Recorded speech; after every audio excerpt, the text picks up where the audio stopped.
he is so humble, so kind, and so handsome too. Thank you. It's a joy to be with you this morning. 여러분 만나게 되어서 너무나 반갑습니다. Often when I'm here, I'm with a bit of a younger crowd in the English ministry. 오늘 아이들과 같이 하는 것보다 여기서 나와서 설교하게 돼서 반갑습니다. And it makes me feel younger.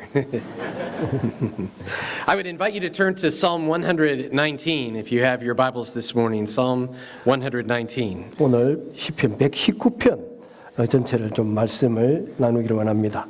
I want to share with you from a few verses of that psalm. 오케이. 약간 몇 구절을 사용하겠습니다. It's a very long psalm, 예, 매우 길지만은 예. but we will read just a few verses. 예. 오케이. And Pastor Daniel, would you like to read verses 49 through 72 for us? Yes, 49. Only 49. 49 through 72. 오, 오케이. 우리가 다 같이 읽겠습니다. 시작. 주의 종에게 하신 말씀을 기억하소서. 주께서 내게 소망을 가지게 하셨나이다. 이 말씀은 나의 고난 종의 위로라. 주의 말씀이 나를 살리셨기 때문이니이다. 교만한 자들이 나를 심히 조롱하였어도 나는 주의 법을 떠나지 아니하였음나이다. 여호와여, 주의 옛 규례들을 내가 기억하고 스스로 위로하였나이다. 주의 율법을 버린 악인들로 말미암아 내가 맹렬한 분노에 사로잡혔나이다. 내가 나그네 된 집에서 주의 율례들이 나의 노래가 되었나이다. 여호와여, 내가 밤에 주의 이름을 기억하고 주의 법을 지켰나이다. 내 소유는 이것이니 곧 주의 법도들을 지킨 것이니이다. 여호와는 나의 분깃이시니라. 나는 주의 말씀을 지키리라 하였나이다. 내가 전심으로 주께 간구하였사오니 주의 말씀대로 내게 은혜를 베푸소서. 내가 내 행위를 생각하고 주의 증거들을 향하여 내 발걸음을 돌이켰사오며 주의 계명들을 지키기에 신속히 하고 지체하지 아니하였나이다. 악인들의 줄이 내게 두루 얽혔을지라도 나는 주의 법을 잊지 아니하였나이다. 내가 주의 의로운 규례들로 말미암아 밤중에 일어나 주께 감사하리다. 나는 주를 경외하는 모든 자들과 주의 법도를 지키는 자들의 친구라. 여호와여, 주의 인자심이 땅에 충만하였사오니 주의 율례들로 나를 가르치소서. 여호와여, 주의 말씀대로 주의 종을 선대하였나이다. 내가 주의 계명들을 믿었사오니 주의 명철과 지식을 내게 가르치소서. 고난 당하기 전에는 내가 그릇 행하였더니 이제는 주의 말씀을 지키나이다. 주는 선하사 선을 행하시오니 주의 율례들로 나를 가르치소서.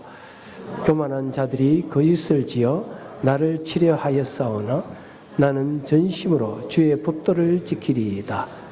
그들의 마음은 살쪄서 기름등이 같으나 나는 주의 법을 즐거워하나이다. 고난당한 것이 내게 유익이라. 이로 말미암아 내가 주의 율례를 배우게 되었나이다. 주의 입의 법이 내게는 천천 금은보다 좋으니이다. 아멘. Amen. Amen.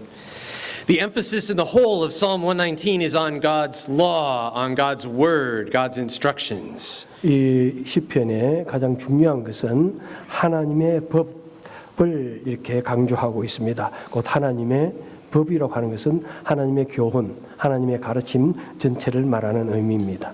The most commonly used Hebrew word is Torah, which can refer to the first 5 books of the Old Testament. 성경에서 구약에서 토라라고 하는 것은 하나님의 법을 말씀합니다. But here it probably refers even more kind of practically to the instructions God gives for how we're to live. 여기에서는 특별히 하나님의 그 교훈, 가르침 그런 의미로 사용됩니다. At one point in this psalm, the word of God is described as a lamp unto my feet and a light unto my path. 바로 하나님의 말씀은 내 발의 등불이요 내 길의 빛이니이다. 이렇게 묘사합니다. It enables someone to know what God wants us to do as we live. 그것은 누군가가 하나님은 누구이고 하나님이 어떻게 우리가 살기를 원하는지를 알게 해주신다는 것입니다. And so the emphasis here is on obedience. 여기에서 참 중요하게 강조되는 것은 순종이라는 단어입니다. Now, for different ones of us, that word obedience can have different connotations or different meanings. 순종이라는 것을 우리는 여러 가지 다른 의미로 받아들일 수 있는데요. For some of us, it can feel like being harshly demanded to do something. 어떤 사람에게 있어서는 이 순종이라는 단어가 매우 지나치게 우리에게 요구하는 나쁜 기억으로 남아 있을 수 있습니다. In other cases, it may refer simply to the practical nature of a law that keeps the society functioning in an orderly fashion. 어떤 경우는 매우 실제적인 면에서 사회의 기능에 꼭 필요한 법의 순종을 우리는 말할 수 있습니다. But there is also the meaning in God's word that obedience expresses love. 순종이 사랑의 표현으로 우리는 이해할 수 있을까요? And this morning, I would like to ponder that question.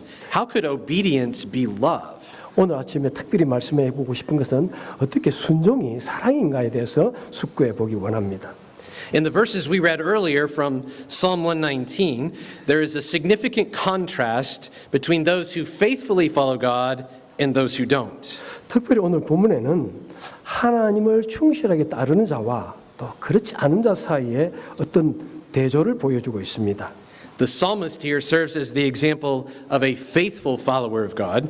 이 시편 기자는 충실히 하나님을 따르는 그런 본보기를 보여줍니다.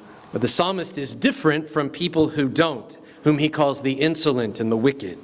반대하는 무리도 있는데요. 여기에서 무례한 자 또는 악한 자로 부릅니다. In verse 51, the psalmist says, "The insolent utterly deride me." 51절에 보니까 무례한 자는 나를 비웃나이다. In verse 53, he says, "Hot indignation seizes me because of the wicked who forsake your law." 53절에 보니까 악한 자가 나를 사로잡았다고 이야기하고 있습니다. And even later in verse 69, he says, "The insolent smear me with lies." 69절에 보면은 무례한 자들이 나를 거짓말로 더럽힌다고 이야기하고 있습니다. The difference between these two groups of people is what they do with the instruction of the Lord. 바로 이 두 무리를 이렇게 표현하는 것은 우리 주님의 그 교훈입니다. It's not just that the psalmist knows God's word, but the psalmist does God's word. 성경에 대한 지식 아는 것, 네, 또 그것을 아는 것은 상당한 차이가 있습니다. The marker of a faithful follower of God is obedience to God's word. 하나님을 충실하게 따르는 자가 바로 하나님을 사랑하는 자입니다. In some ways, this seems like a simple truth, and yet it's a very significant observation. 시편 기자는 자신이 하나님의 가르침을 따른다는 것을 강조합니다. Certainly, God's word is valuable in and of itself. 실제로 하나님의 법은 매우 귀중한 것입니다. In verse 72, the psalmist says, "The law of your mouth is better to me than thousands of gold and silver pieces." 72편에 보면은 이 하나님의 법은 수천 개의 금은 보화보다도 낫다고 말씀합니다. And knowing God's law is certainly important and valuable. 하나님의 교훈, 하나님의 말씀을 아는 것은 매우 중요합니다. But what truly makes a difference for the follower of God is our response to that word, our doing it. 하지만 하나님을 충실히 따르는 자에게 진정으로 차이를 만드는 것은 하나님의 말씀에 관한 우리의 반응입니다. One can know all about God's word or God's instruction, but that's of little value if the person doesn't do it, doesn't obey. 우리가 하나님의 말씀을 어떻게 받아들이냐, 그 하나님의 말씀을 다 알 수는 있지만은 그것을 받아들이지 않으면 별 의미가 없는 것입니다. I'll give you a simple example. 간단하게 한번 예화를 말씀드리겠습니다. Historically, at one point, the Prince of Grenada, the heir to the Spanish crown, found himself in a prison in Madrid, in Spain. 스페인의 왕위 계승자인 그라나다의 왕자는 마드리드에 있는 고대 감옥에 독방에 종신적으로 갇히게 되었습니다. It was a dreadful and dreary place, but he was placed in solitary confinement there. 그 장소는 매우 무섭고 더럽고 매우 소외된 그런 성격 때문에 해골 장소라고 불려집니다. He was given one book to read for his entire imprisonment. That was the Bible. 누구든지 한번 거기에 들어가면 다시 나올 수 없습니다. And with only one book to read, he read it hundreds of times. 왕자는 그곳에서 오직 한 책만 읽게 허용되었습니다. And after 33 years of imprisonment, he died. 그는 그 책을 수백 번을 읽었는데 33년 동안 그는 읽었습니다. When they came into his cell, they noted, to clear it out, they noted that he had made notes on the soft stone walls. 33년 후에 그가 죽은 후에 그의 방에 그 감방 벽에 못으로 이렇게 새긴 노트가 있는 것을 발견했습니다. His notes read something like this. 그 메모는 이와 같습니다. Psalm 118:8 is the middle verse of the Bible. 시편 118편은 성경의 중간 구절이다. Ezra 7:21 contains all the letters of the English alphabet except the letter J. 에스라 7장 21절에는 J 문자를 제외한 모든 알파벳 문자가 들어있구나. The ninth verse of the 8th chapter of Esther is the longest verse in the Bible. 에스더 8장 9절은 성경에서 가장 긴 구절이구나. This person spent 33 years of his life studying the greatest book of all time. 이 사람이 33년 동안 이 세상에서 가장 위대한 책을 연구한 결과가 이렇습니다. And yet the only insight he could gain was trivia. 그가 하지만 발견한 것은 매우 자질구레한 사소한 것들입니다. So if we know the words, but it doesn't impact our life, it's not important or it's not helpful. 그가 이 성경을 읽었지만은 뭐 그리스도를 믿는다든지 어떤 영적인 헌신을 하였다든지 그런 충격적인 그런 감동적인 내용은 없습니다. One can know all about God's word, but it can be of little value if there's no obedience to God's word. 사람이 성경 말씀을 이해할 수 있지만은 하나님의 말씀에 순종하지 않으면은 별로 가치가 없는 것입니다. We read this in the New Testament in James chapter 1 verse 22, where James says, "But be doers of the word and not hearers only." 야고보서 1장 22절에 보니까 말씀을 행하는 자가 되고 듣기만 하여 자기를 속이는 자가 되지 말라 이렇게 말씀합니다. I'm guessing that no one here this morning would argue with me that we should obey God's word. 오늘 우리 순종에 대한 유형을 좀 유의해 보도록 하겠습니다.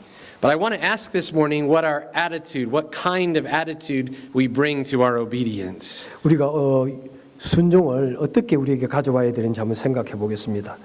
It seems to me that there are at least two kinds of obedience. 두 종류의 순종이 있는 것을 생각해 보겠습니다. One is what I call forced compliance. 첫째는 강요된 순종입니다. This is the kind of obedience that we do unhappily. 우리는 매우 싫어도 해야 되는 순종입니다. We do it because we're required to do it. 우리가 해야 되기 때문에 요구되어지기 때문에 하는 순종입니다. Perhaps it's the only way that we can acquire something that we want, a reward. 아마도 우리가 어떤 것을 얻기 위해서 해야만 했던 유일한 방법인 것 같습니다. Or perhaps there's some kind of punishment if we don't obey. 만약 하지 않으면 어떤 벌이 주어지기도 하는 것 같습니다. My wife and I used to see this in our children when they were younger. 우리 아내와 저는 우리 아이들이 어릴 때 이렇게 해보았습니다. They would have an argument and we would help them work through it. 아이들이 다투거나 서로 뭐 상대방에게 해를 끼칠 때 And then we would require them to hug each other as a sign of reconciliation and forgiveness. 그들 서로 껴안게 하고 서로 용서하고 화해하게 했습니다. And they would obey and hug each other, but it was often like that.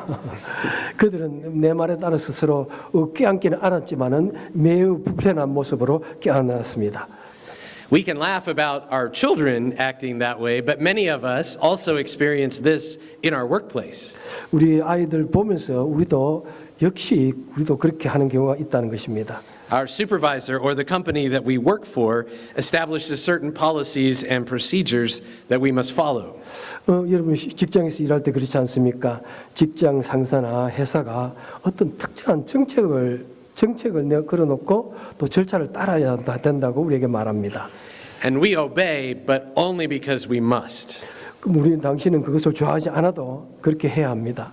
Perhaps we would be fined or lose our job if we didn't. 그렇게 하지 않으면은 벌금을 내거나 그죠? 또 뭐 직장에서 직장을 잃을 수도 있습니다. And in doing so, we're a lot like our children. 마치 우리 아이들처럼 우리도 적당하게 그렇게 행동합니다. Many of us will experience a similar attitude when we pay our taxes this year. 만약 우리가 정부에 내는 법률들 세금 문제도 그와 같습니다. We do it because we might have to pay a fine or be arrested if we don't. 우리가 내지 않으면 더 많은 벌금을 내야 되기 때문에 우리는 그렇게 꼭 해야 합니다. That's one kind of obedience. 그것이 바로 한 종류의 순종입니다. But that's not the kind of obedience that we see in this psalm. 하지만 오늘 본문에서는 그런 것이 아니라 다른 종류의 순종을 보여줍니다. This psalm talks about a different kind of obedience, one that involves a different attitude of heart. 이 시편에서는 완전히 다른 종류의 태도나 마음 자세의 순종을 말하고 있습니다. This kind of obedience brings an attitude of delight and joy in doing what God says. 바로 이 순종은 기쁜 동참 또는 순종을 즐기는 태도라고 이야기하고 싶습니다. Notice with me what the psalmist says in several of these verses that indicate this kind of attitude. 바로 시편 119편에서는 그런 종류의 자세에 대해서 많이 말씀해 줍니다. In verse 51, the psalmist talks about the fact that he doesn't want to turn away from the law of God. 51절에서는 나는 당신의 법을 떠나지 않겠습니다. In verse 54, the psalmist says that God's law has been his song. 나는 당신의 형상은 나의 노래가 되었습니다.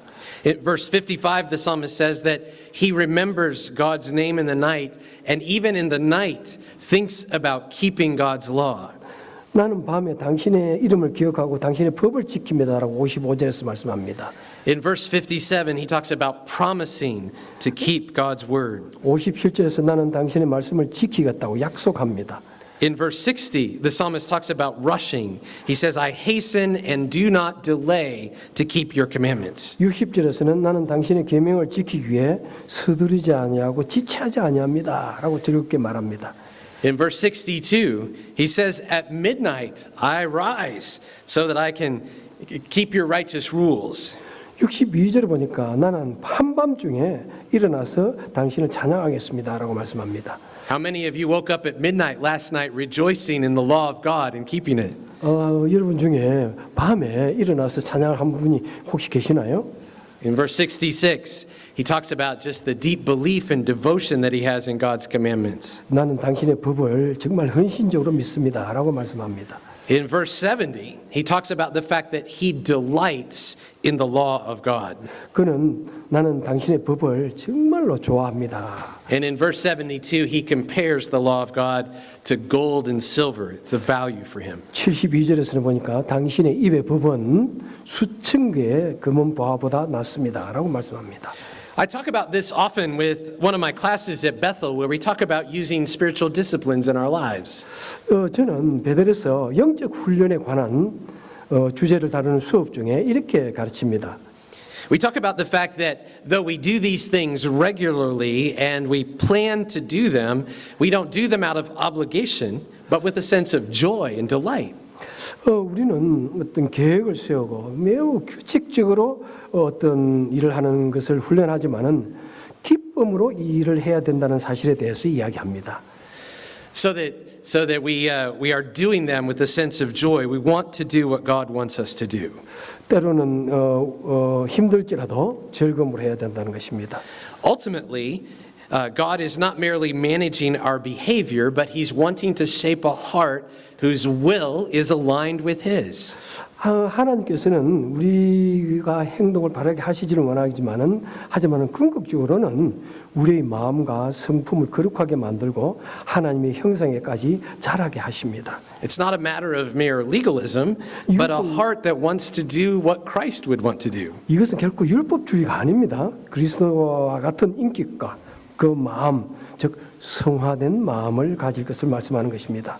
It's important to note here for the psalmist that this obedience is not just an empty or blind trust. 시편 기자가 순종을 기뻐할 수 있는 데는 특별히 그 마음이 공허하거나 맹목적인 그런 신뢰를 말하는 것이 아닙니다. The psalmist says that he can delight in obedience because of God's very nature. 바로 그가 즐겁게 하나님의 법을 순종할 수 있는 것은 하나님의 성품 때문입니다. Notice the emphasis here on the goodness of God, particularly in verses 65 to 72.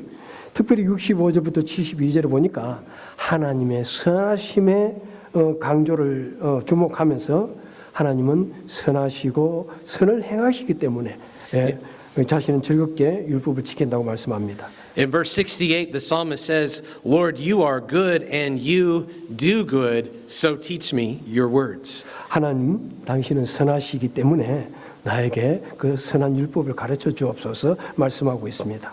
The psalmist can obey God's word because he can trust the goodness of God. 바로 그것은 하나님의 선하심과 그 하나님의 신뢰성에 대한 과거의 어떤 경험도 포함되어 있는 것입니다. And so the psalmist would sing with us this morning, trust and obey. 특별히 오늘 아침에 말씀한 것처럼 하나님을 향한 신뢰와 순종입니다. The psalmist can know this about God, not only for what he has seen in God's word, but also what he has seen of God's actions in his life.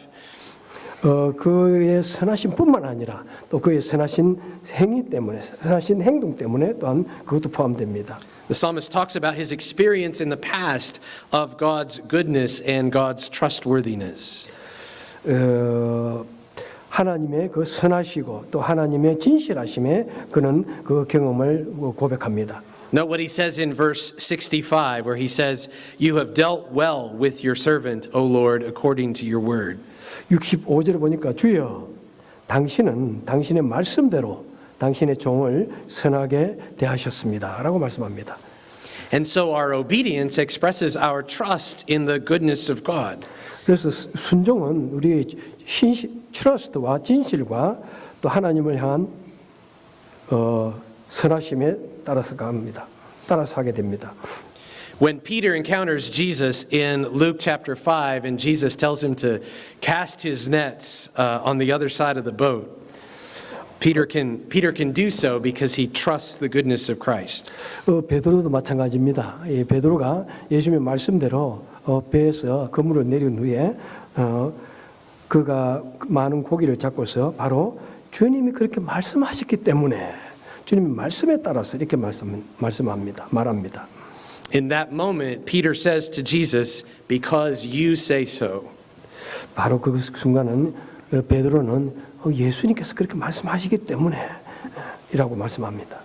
And I think that helps us better understand then what Jesus meant when he said to his disciples that we love him by doing what he commands. 이것은 예수께서 제자들과 함께 보낸 마지막 시간에 예수의 말씀의 의미를 더 잘 이해하게 해주고 있습니다. In John 14:21, Jesus says this, Whoever has my commands and keeps them is the one who loves me. The one who loves me will be loved by my Father, and I too will love them and show myself to them. 요한복음 14장 21절에서 내 생명을 가지고 지키는 자는 나를 사랑하는 자이다. 나를 사랑하는 자는 내 아버지께 사랑을 받을 것이요 너도 그들을 사랑하고 그들에게 나를 나타내리라고 말씀합니다. And so how we obey God indicates how we love God. 그러면 당신은 어떻게 주님을 순종합니까? 하나님을 사랑하는 정도에 따라서 어떻게 하나님을 순종합니까? So my question for you this morning is, what kind of obeyer are you? 당신은 어떤 순종자입니까? Is the life of following God's word more a matter of just forced compliance? You must? 하나님을 순종하는 것이 강제적인 것입니까? 아니면은 의무감 때문에 하는 것입니까? Or is your obedience of God's word a matter of delight and joy? 아니면 하나님의 말씀을 따르는 것이 기쁘고 즐거운 일입니까? I'd like to share with you an example of a man from one of the churches that I pastored in the past. 제가 목회하던 교회에서 있던 한 형제에 대해서 말하기를 원합니다. Where I was pastor at one point, we had a worship leader who experienced a moral failure. 목사로 섬기던 그 교회에 예배자의 인도자인데 그가 도덕적인 면에 실패를 했습니다. It was very sad, but he was remorseful and he was repentant. 정말 그것은 슬픈 일이었고 하지만 그도 매우 깊이 회개했습니다. And so we established a plan of church discipline and restoration for him to work through. 그래서 우리는 교회에서 그의 그 회개를 회복시켜줄 징계위원회를 구성하고 그 회복할 계획을 세웠습니다. It included counseling and accountability with a couple of men from our church. 상담할 수 있는 사람과 또 그와 더불어서 같이 일할 남성들도 세웠습니다. We also implemented a number of restrictions that were all designed to help our brother be restored in his soul, in his family, and in his relationship with the church. 그가 가족과 또 교회에서 여러 인간관계에 있어서 해야 할 여러 가지 제한들과 또 하지 말아야 될 것과 여러 가지 그런 내용들이 포함되어 있습니다. Early in the process, he complied with all of our restrictions, but not always with joy and enthusiasm. 처음에는 우리가 말해준 그 과정들을 잘 따랐지만은 항상 뭐 기쁘고 좋게 따라온 것은 아닙니다. At times, he was very angry. 어떤 때는 매우 화가 났습니다. I can recall phone conversations with him in which he was so angry he was yelling at me. 한 번은 전화를 하다가 막 나에게 소리를 지르고 끊기도 하셨습니다. But he still did what we asked him to do. 그래도 몇 달까지 하였습니다. But then in a few months in, something changed. 몇 달 후에 그의 모습이 변하기 시작했습니다. His attitude was entirely different. 그의 태도가 완전히 변해버렸습니다. And we had a conversation about why that was. 우리는 그 이유에 대해서 여러 가지 이야기를 나누었습니다. He told me that he had finally reached a point where he realized the restrictions that we had given him were not to make his life more difficult, but actually to see it restored.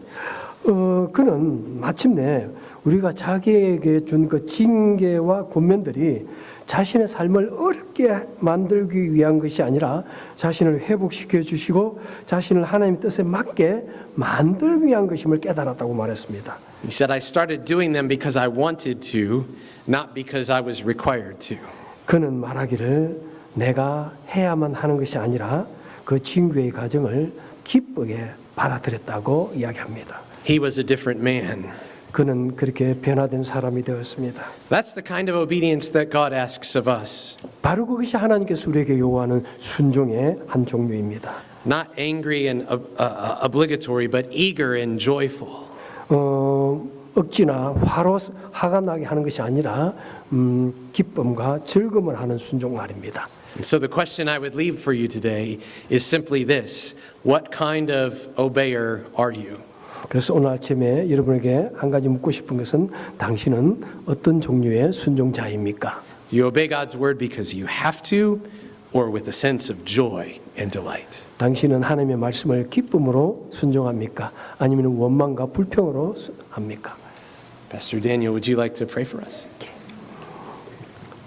Heavenly Father, thanks so much. This wonderful, gracious God's word given us through Dr. Keith Tong. 주님, 오늘 우리 닥터 키스의 입술을 통해서 우리에게 이 놀라운 말씀을 주시니 참으로 감사합니다. 하나님, 목사라고 할지라도 때로는 하나님의 말씀을 받을 때 싫은 것도 있고 화가 나는 것도 있고 그럴 때도 많았습니다. 하나님, 정말 우리 마음으로부터 기쁨으로 이 아름다운 믿음의 생활 또 신앙생활 하나님의 말씀을 받아들이게 하시고 즐거움으로 말씀을 순종케 하여 주옵소서. 오늘도 저희들 주의 전에 나와 예배 드릴 때 즐거움으로 주의 뜻을 이루기 위해서 우리 삶에 주어진 부분들을 성별하여서 주님께 즐거운 마음으로 드립니다. 주님 받아주시고 또 드리는 손길마다 축복하여 주옵소서. 예수님 이름으로 간절히 기도합니다. 아멘.